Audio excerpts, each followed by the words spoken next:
నమస్కారం. ఘంటారవానికి స్వాగతం. ముందుగా ప్రధాన అంశాలు. సచివాలయంలో నేడు మంత్రివర్గ సమావేశం. ఎస్సీ వర్గీకరణ దర్శనంపై చర్చించనున్న అమాత్యులు.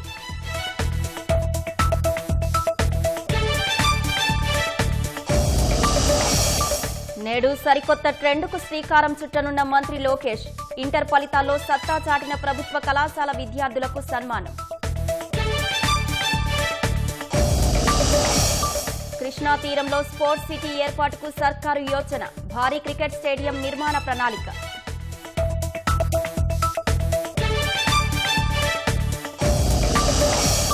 ప్రజా రవాణా వాహనాల్లో అగ్ని ప్రమాదాల నివారణకు చర్యలు. ఫైర్ అలారం ఉన్న వాటికే రిజిస్ట్రేషన్.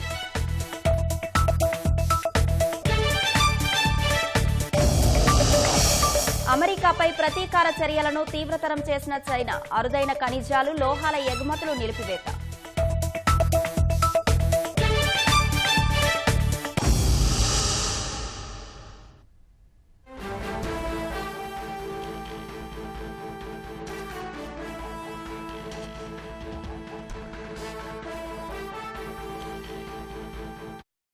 సచివాలయంలో నేడు రాష్ట్ర మంత్రివర్గ సమావేశం జరగనుంది. కీలక అంశాలపై అమాత్యులు చర్చించనున్నారు. మరింత సమాచారం మా ప్రతినిధి ధనుంజయ్ అడిగి తెలుసుకుందాం.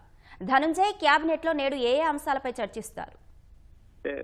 మొత్తం 24 అంశాలపైన కేబినెట్ చర్చించే అవకాశం ఉంది. అలాగే కొన్ని కీలకమైన అంశాలు అంటే ఎస్సీ వర్గీకరణ ముసాయిదా ఆర్డినెన్స్ పై కూడా కేబినెట్ లో చర్చించనున్నారు. దీనికి సంబంధించి వాళ్ళు ఒక కీలకమైన నిర్ణయాన్ని కూడా ప్రకటించే అవకాశం ఉంది రాష్ట్ర కేబినెట్. అలాగే రాష్ట్ర పెట్టుబడుల ప్రోత్సాహక బోర్డు ఆమోదించినటువంటి నిర్ణయాలకి కేబినెట్ లో గ్రీన్ సిగ్నల్ ఇచ్చే అవకాశం ఉంది. మొత్తం 31,000 కోట్ల రూపాయల పెట్టుబడుల ప్రతిపాదనలకి ఎస్ఐపిబి ఆమోదం తెలియజేసింది. ఈ ప్రతిపాదనలకి కేబినెట్ లో గ్రీన్ సిగ్నల్ వచ్చే అవకాశం ఉంది. తద్వారా దాదాపుగా 31,000 మందికి మళ్ళీ ఉద్యోగ అవకాశాలు లభిస్తాయని చెప్పి అంచనా వేస్తున్నారు. అయితే శ్రీకాకుళం, విజయనగరం, తూర్పుగోదావరి, గుంటూరు, చిత్తూరు, కడప, అనంతపురం ఉమ్మడి జిల్లాల్లో సేనరేజీ ఫీజు వసూలు కాంట్రాక్ట్ గడువు పెంచే ప్రతిపాదనపై కూడా కేబినెట్ లో చర్చించి నిర్ణయం తీసుకునే అవకాశం ఉంది. టాటా కన్సల్టెన్సీ సర్వీసెస్ కి విశాఖ ఐటీ హిల్ అంటే ప్రస్తుతం సజ్జిగా ఉంది. ఇక్కడ దాదాపుగా 21.6 ఎకరాల భూమిని 99 పైసలకు లీజు ప్రాతిపదికను కేటాయించే ప్రతిపాదనపై కూడా కేబినెట్ లో చర్చించే అవకాశం ఉంది. అలాగే 1,370 కోట్ల రూపాయల మేర టీసీఎస్ ఈ ఐటీ క్యాంపస్ ఏర్పాటు చేయబోతోంది. మొత్తంగా 12,000 మందికి ఉద్యోగాల అవకాశాలు అయితే ప్రత్యక్షంగా లభించే అవకాశం ఉంది. అలాగే ఉర్సా క్లస్టర్స్ ప్రైవేట్ లిమిటెడ్ సంస్థ కూడా విశాఖ ఐటీ హిల్ పైన భూమి కేటాయింపు, అలాగే కాపులపాడ దగ్గర కూడా 56 ఎకరాల కేటాయింపుకు సంబంధించినటువంటి ప్రతిపాదనపై కూడా రాష్ట్ర కేబినెట్ లో ఆమోదం తెలియజేసే అవకాశం ఉంది.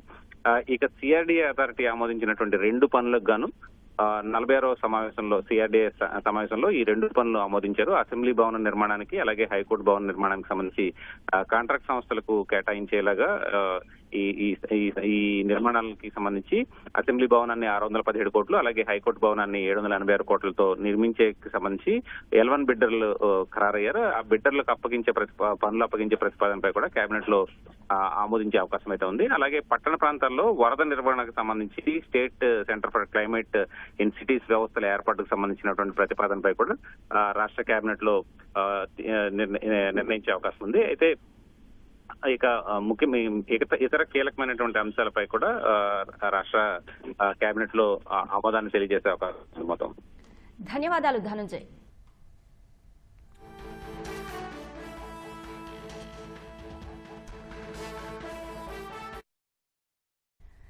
ప్రైవేటు ఇంటర్మీడియట్ కాలేజీలకు ధీటుగా ప్రభుత్వ కళాశాలల్లో ప్రతిభ చూపిన వారిని విద్యాశాఖ మంత్రి నారా లోకేష్ నేడు సన్మానించనున్నారు. ఇంటర్మీడియట్, వొకేషనల్ కోర్సులో అత్యధిక మార్కులు సాధించిన విద్యార్థులకు అవార్డులు అందజేయనున్నారు. వారితో కలిసి ముఖాముఖి నిర్వహించనున్నారు. విద్యాశాఖ మంత్రి నారా లోకేష్ నేడు సరికొత్త ట్రెండ్ కు శ్రీకారం చుట్టనున్నారు. ప్రభుత్వ జూనియర్ కాలేజీల్లో అత్యుత్తమ ప్రతిభ కనబర్చిన విద్యార్థుల్ని ప్రైవేటు కాలేజీల మాదిరిగా అభినందిస్తామని ఇప్పటికే పలుమార్లు చెప్పిన ఆయన దాన్ని ఆచరణలో చూపించబోతున్నారు. ప్రభుత్వ జూనియర్ కాలేజీలు, వొకేషనల్ కాలేజీల్లో టాప్ మార్కులు సాధించిన విద్యార్థుల్ని ఉండవల్లిలోని తన నివాసంలో సన్మానించనున్నారు. విద్యాశాఖ పరిధిలోని ప్రభుత్వ జూనియర్ కాలేజీలు, కస్తూర్బా గాంధీ బాలికా విద్యాలయాలు, ఏపీఆర్జేసీ ఆదర్శ పాఠశాలలు, హైస్కూల్ ప్లస్లలో అత్యధిక మార్కులు, ప్రభుత్వ వృత్తి విద్యా కాలేజీల్లో వివిధ కోర్సుల్లో ఉత్తమ ప్రతిభ కనబర్చిన 52 మందిని లోకేష్ అభినందించనున్నారు. వీరిలో 6 విభిన్న ప్రతిభావంతులైన విద్యార్థులు ఉన్నారు. ప్రభుత్వ జూనియర్ కాలేజీల్లో చదివిన వారు 29 మంది, కేజీబీవీలకు చెందిన విద్యార్థులు 7, ఏపీ ఆర్జేసీకి చెందిన వారు 7, ఆదర్శ పాఠశాలలకు చెందిన వారు 6, హైస్కూల్ ప్లస్లలో చదివిన వారు 3 ఉన్నారు.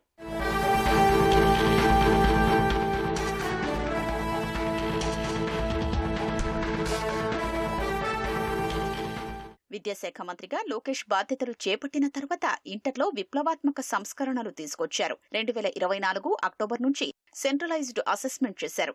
అంతర్గత పరీక్షల్లో విద్యార్థుల మార్కుల ఆధారంగా ఉపాధ్యాయుల పనితీరును సమీక్షించారు.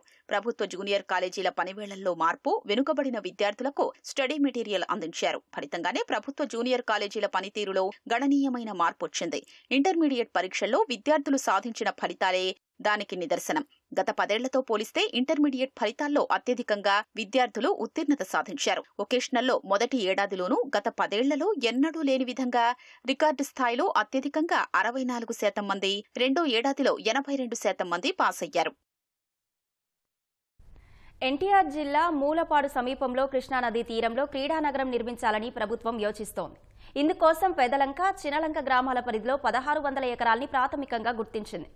అత్యాధునిక వసతులతో స్పోర్ట్స్ సిటీని, అంతర్జాతీయ ప్రమాణాలతో క్రికెట్ స్టేడియం నిర్మించాలని ప్రతిపాదించింది.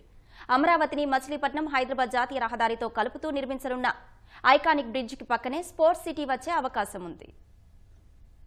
నవనగరాల కాన్సెప్ట్ లో భాగంగా రాజధాని అమరావతిలోని స్పోర్ట్స్ సిటీని మొదట ప్రతిపాదించారు. రాజధానిలో భూముల లభ్యత చాలా తక్కువగా ఉండడంతో స్పోర్ట్స్ సిటీకి 100 ఎకరాలకు మించి కేటాయించలేమని సిఆర్డీఏ అథారిటీ సమావేశంలో స్పష్టం చేశారు. స్పోర్ట్స్ సిటీ ఏర్పాటుకు 100 ఎకరాలు ఎటూ చాలదు. క్రికెట్ స్టేడియం నిర్మాణానికే 60 ఎకరాలకు పైగా కావాలి. అందుకే ప్రత్యామ్నాయంగా కృష్ణానదికి రెండో పక్కన స్పోర్ట్స్ సిటీ ప్రతిపాదన తెరపైకి తెచ్చారు. కృష్ణానదిపై ఐకానిక్ బ్రిడ్జి నిర్మాణం పూర్తయితే స్పోర్ట్స్ సిటీ కూడా దాదాపు రాజధానిలో భాగంగానే ఉంటుంది. స్పోర్ట్స్ సిటీ కోసం పరిశీలిస్తున్న పెదలంక, చినలంక గ్రామాల పరిధిలో ఎక్కువగా ప్రభుత్వ భూములు ఉన్నాయి. రైతులు వాటిని సాగు చేసుకుంటున్నారు. వాటితో పాటు పట్టా భూములకు తగిన పరిహారం చెల్లించి తీసుకునే యోచనలో ప్రభుత్వం ఉన్నట్లు తెలుస్తోంది.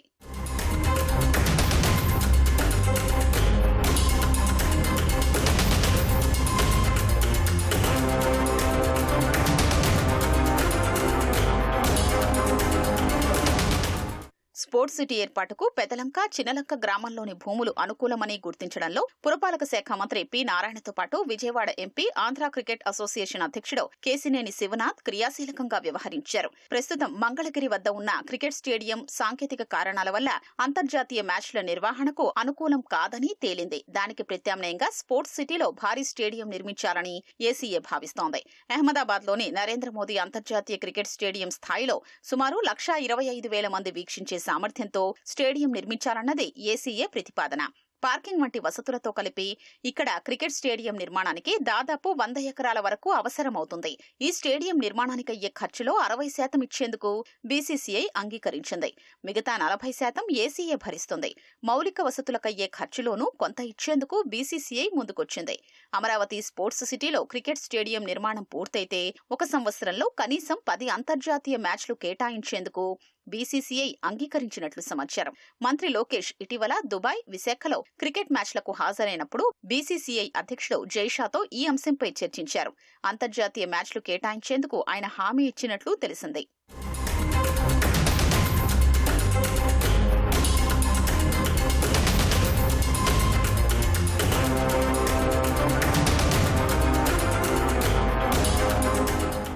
స్పోర్ట్స్ సిటీ ఏర్పాటు కోసం ప్రతిపాదిస్తున్న ఇబ్రహీంపట్నం గ్రామీణ మండల పరిధిలోని భూముల్ని పురపాలక శాఖ మంత్రి నారాయణ సోమవారం పరిశీలించారు.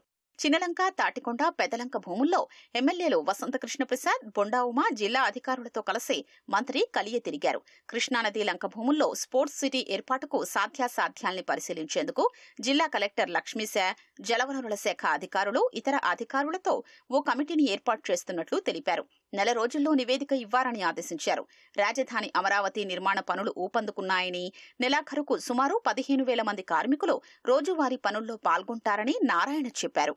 ఆల్ వర్క్స్ 100%, దాదాపు ఐ థింక్ 15,000 మంది పైగా అక్కడ యాక్చువల్గా అమరావతి క్యాపిటల్ సిటీలో డిఫరెంట్ వర్కర్స్ వర్క్ చేస్తుంటారు. ఆ విధంగా అమరావతి క్యాపిటల్ సిటీ 3 సంవత్సరాల్లో పూర్తయ్యే విధంగా చేయడం జరిగింది. ముఖ్యమంత్రి గారు ఒకటే సిటీ అంటారు. మీరు కట్టే స్పోర్ట్స్ సిటీ ఎలా ఉండాలంటే ఇక్కడికి ఒలింపిక్స్ వచ్చేటట్టుగా చేయాలి. ఒలింపిక్స్ రావాలంటే అలాంటి స్టాండర్డ్ కావాలి, అలాంటి స్టాండర్డ్లో కట్టాలి. దానికి ఒక మంచి ల్యాండ్ చూడమని యాక్చువల్గా చెప్పడం జరిగింది. దాని మీద శాసనసభ్యులు వీళ్ళందరూ ఎంపీ గారు, బొండమ్మ గారు ఐడెంటిఫై చేశారు. దాని మీద యాక్చువల్గా కలెక్టర్ గారు, నేను, మిగతా అధికారులు వచ్చాను, చూసాము.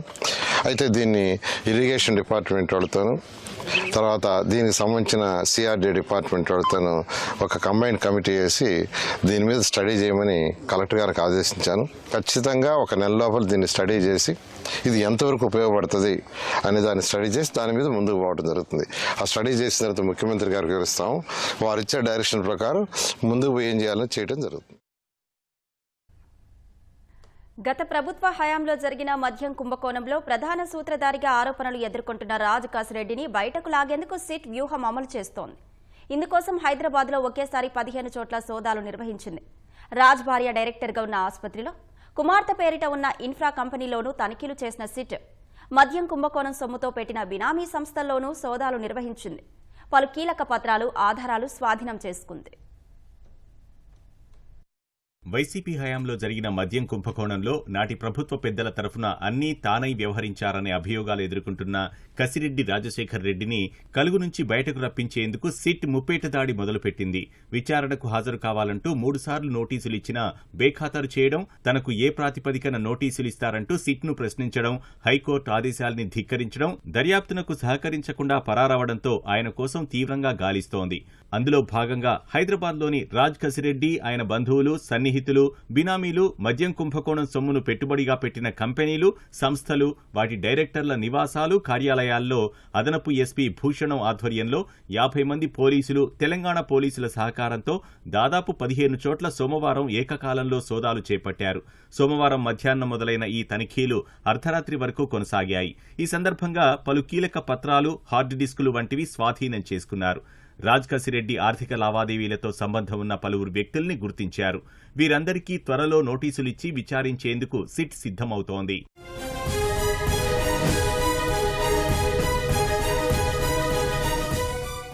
సిట్ అధికారులు రాజ్ కసిరెడ్డికి చెందిన జూబ్లీహిల్స్, మంచిరేవుల్లోని నివాసాల్లో సోదాలకు వెళ్లారు. జూబ్లీహిల్స్లోని నివాసంలో రాజ్ కసిరెడ్డి గురించి ఆరా తీశారు. ఆయన ఇంట్లో లేరని, కొద్ది రోజుల క్రితమే బయటకు వెళ్లినట్లు పనివాళ్లు చెప్పినట్లు తెలిసింది. దీంతో సిట్ అధికారులు పని మనుషులకు నోటీసులు అందజేసి వెళ్లిపోయారు. రాజ్ కసిరెడ్డి భార్య పైరెడ్డి దివ్యారెడ్డి డైరెక్టర్గా ఉన్న హైదరాబాద్ రాయదుర్గంలోని అరెట్ ఆసుపత్రిలోనూ సిట్ అధికారులు మధ్యాహ్నం 1 గంట నుంచి రాత్రి 8:30 వరకు తనిఖీలు చేశారు. రాజ్ తన కుమార్తె పేరిట ఇషానీ ఇన్ఫ్రా సంస్థ నిర్వహిస్తున్నారు. ఈడీ క్రియేషన్స్ పేరిట ఓ బినామీ సంస్థను నడిపిస్తున్నారు. మరోవైపు దోచుకున్న సొత్తులో కొంత మొత్తాన్ని రాజ్ కసిరెడ్డి ఈడీ క్రియేషన్స్ ద్వారా సినిమాల్లో పెట్టుబడులు పెట్టారు. ఇప్పటికే పలు సినిమాల నిర్మాణంలో భాగస్వామ్యమయ్యారు. మరిన్ని కొత్త ప్రాజెక్టులు చేపట్టేందుకు రంగం సిద్ధం చేసుకున్నారు. స్థిరాస్తి, విద్యుత్ రంగాల్లోనూ భారీగా పెట్టుబడులు పెట్టారు.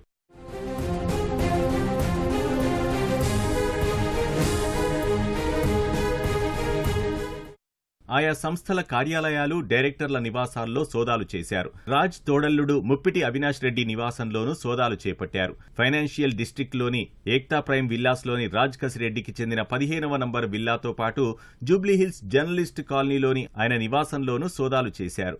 నార్సింగ్లోని రాజ్ పుష్ప ఓపెన్ స్కైస్లోని నివాసంతో పాటు మరికొన్ని ప్రాంతాల్లోనూ ఈ తనిఖీలు జరిగాయి. మంగళవారమూ ఇవి కొనసాగనున్నాయి. మంచిరేవులలోని కీర్తి వెస్ట్ విండ్స్ టౌన్షిప్లోని రాజ్ కసిరెడ్డి అత్తవారింట్లో తనిఖీలు చేయడానికి బృందాలు వెళ్లాయి. ఆయన అత్తామామలు పైరెడ్డి సుజాతారెడ్డి, శర్వారెడ్డి 5 రోజుల కిందటే ఇంటికి తాళాలు వేసి వెళ్లిపోయినట్లు గుర్తించారు. దీంతో అక్కడున్న సీసీటీవీ ఫుటేజ్లు స్వాధీనం చేసుకున్నారు. రాజ్ కసిరెడ్డి సహా అంతా ప్రణాళిక ప్రకారమే పరారైనట్లు సిట్ బృందాలు గుర్తించాయి. మద్యం కుంభకోణం సొమ్మును రాజ్ ఎక్కడెక్కడ పెట్టుబడులుగా పెట్టారు, ఏ సంస్థలకు ఎంతెంత చెల్లించారు, ఎవరెవరితో ఆర్థిక లావాదేవీలు నడిపించారు తదితర అంశాలన్నీ గుర్తించి జాబితా సిద్ధం చేసింది. ఇప్పుడు ఆ ఆర్థిక మూలాలపై గురిపెట్టింది.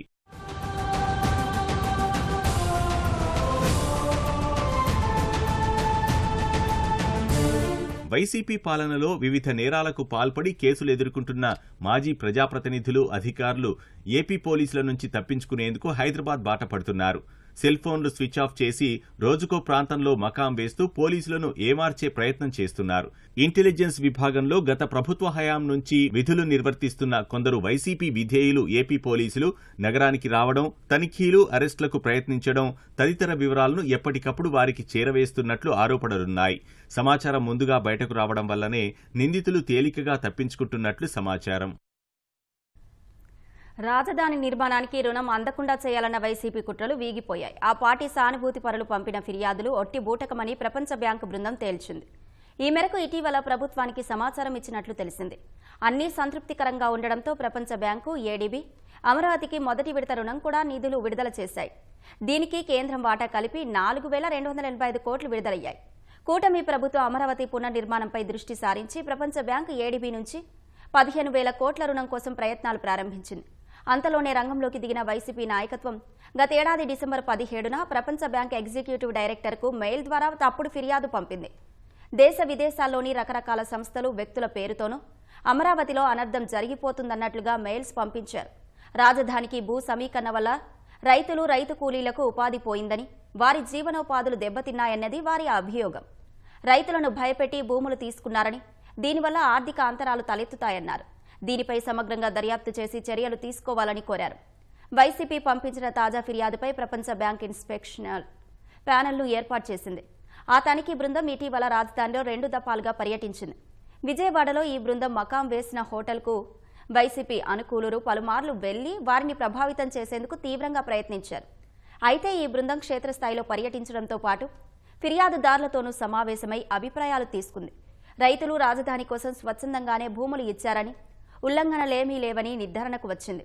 ఆ మేరకు ప్రపంచ బ్యాంకుకు నివేదించింది. సంతృప్తి చెందిన ప్రపంచ బ్యాంక్ ఆ ఫిర్యాదును డ్రాప్ చేసి అమరావతికి రుణం మంజూరు చేసింది. రాష్ట్ర వ్యాప్తంగా 39 పట్టణాల్లో తాగునీటికి ఇబ్బంది ఉండొచ్చని అధికారులు ప్రాథమికంగా అంచనా వేస్తున్నారు. 6 చోట్ల ప్రస్తుతం 3 రోజులకోసారి నీరు అందిస్తున్నారు. ఈ వేసవిలో తాగునీటి ఇబ్బందులను అధిగమించాలంటే సుమారు 40 కోట్ల వరకు వ్యయం అవుతుందని అంచనా వేశారు. దీనికి సంబంధించిన కార్యాచరణ ప్రణాళికను పురపాలక శాఖ ప్రభుత్వానికి పంపించింది. వేసవిలో 39 పుర, నగరపాలక సంస్థల్లో తాగునీటి ఎద్దడి తలెత్తే అవకాశం ఉందని అధికారులు అంచనా వేస్తున్నారు. విశాఖపట్నం సర్కిల్లో అత్యధికంగా 7 చోట్ల సమస్య ఉంటుందని గుర్తించారు. బోర్లు, పాడైన పైపులైన్ల రిపేర్లు, అద్దెకు ట్యాంకర్ల సరఫరా, ఇతరత్రా పనులకు 39.50 కోట్లు అవసరమని ప్రభుత్వానికి పురపాలక శాఖ నివేదించింది. పట్టణాల్లో తాగునీటి సమస్య తలెత్తకుండా తగు చర్యలు తీసుకోవాలన్న ప్రభుత్వ ఆదేశాల మేరకు అధికారులు కార్యాచరణ ప్రణాళిక రూపొందించారు. ప్రస్తుతం ఎన్ని చోట్ల నిత్యం నీరు సరఫరా చేస్తున్నారు, వచ్చే 2-3 నెలల్లో ఎన్ని ప్రాంతాల్లో నీటి ఎద్దడి తలెత్తే అవకాశం ఉంటుందన్న వివరాల్ని నివేదికలో పేర్కొన్నారు. 27 పుర, నగరపాలక సంస్థల్లో ప్రస్తుతం నిత్యం 2 సార్లు నీరు సరఫరా చేస్తున్నారు. 53 చోట్ల రోజుకోసారి, మరో 37 చోట్ల 2 రోజులకోసారి నీరందిస్తున్నట్లు పురపాలక శాఖ తెలిపింది. ఒంగోలు, మార్కాపురం, పొదిలి, పలమనేరు, బద్వేల్, గుత్తిలో నీటి లభ్యత తగ్గి ప్రస్తుతం 3 రోజులకోసారి నీటిని ప్రజలకు సరఫరా చేస్తున్నట్లు ప్రభుత్వానికి ఇచ్చిన నివేదికలో అధికారులు పేర్కొన్నారు. వీటిలో ట్యాంకర్లతో నీటి సరఫరా అనివార్యమని పేర్కొన్నారు. ఇప్పటికే కొన్ని చోట్ల ట్యాంకర్లు తిప్పుతున్నట్లు వివరించారు.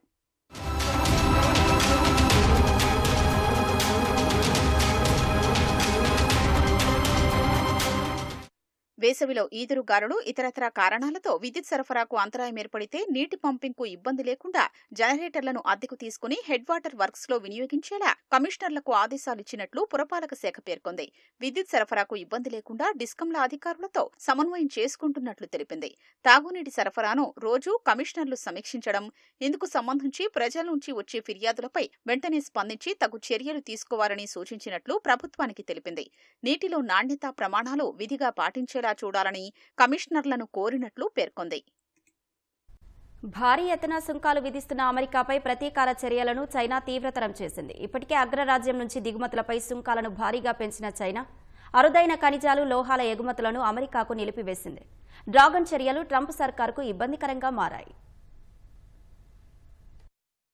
అమెరికా, చైనా మధ్య వాణిజ్య యుద్ధం మరింత తీవ్రమైంది. అరుదైన ఖనిజాలు, కీలక లోహాలు, అయస్కాంతాల ఎగుమతిని చైనా నిలిపివేసింది. ఫలితంగా పశ్చిమ దేశాల్లో ఆయుధాలు, ఎలక్ట్రానిక్స్, ఆటోమొబైల్స్, ఏరోస్పేస్, సెమీకండక్టర్ల తయారీ కంపెనీలకు సమస్యలు ఎదురుకానున్నాయి. అమెరికా టారిఫ్ల బాదుడు నేపథ్యంలో ఎగుమతులకు సంబంధించిన నిబంధనలను చైనా రూపొందిస్తోంది. అప్పటి వరకు చైనా పోర్టుల నుంచి అయస్కాంతాల ఎగుమతులను నిలిపివేసినట్లు న్యూయార్క్ టైమ్స్ కథనంలో పేర్కొంది. ఈ నిబంధనలు అమల్లోకొస్తే కొన్ని కంపెనీలకు శాశ్వతంగా సరఫరా నిలిచిపోనుంది.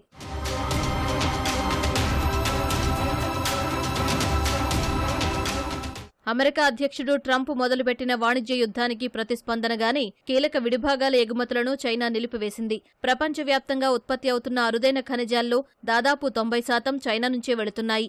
ఏప్రిల్ 2 నుంచి బీజింగ్ వీటి ఎగుమతులపై ఆంక్షలు విధించింది.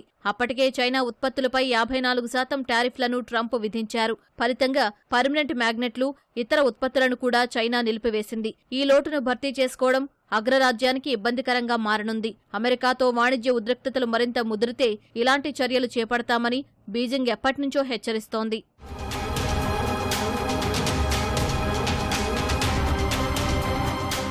చైనా తాజాగా చేపట్టిన చర్యల ప్రభావం అమెరికాతో పాటు అన్ని దేశాలపై ఉండనుంది. కీలక ఖనిజాల మైనింగ్, ప్రాసెసింగ్లో చైనా తనకున్న శక్తిని ఆయుధంగా వాడుతోంది. దీంతో పాటు ఎక్స్పోర్ట్ లైసెన్సులను పరిమితం చేసే అవకాశాలు కూడా ఉన్నాయి. అమెరికాలోని లాక్హీడ్ మార్టిన్, టెస్లా, యాపిల్ వంటి సంస్థలు చాలా ముడి పదార్థాల కోసం బీజింగ్ పైనే ఆధారపడుతున్నాయి. అమెరికా వద్ద రేర్ ఎర్త్ మినరల్స్ నిల్వలు ఉన్నప్పటికీ తమ డిఫెన్స్ కాంట్రాక్టర్లకు సరఫరా చేయడానికి మాత్రం ఇవి సరిపోవు. ఈ నేపథ్యంలో చైనా చర్యలు అగ్రరాజ్యానికి ఇబ్బందికరంగా మారాయి.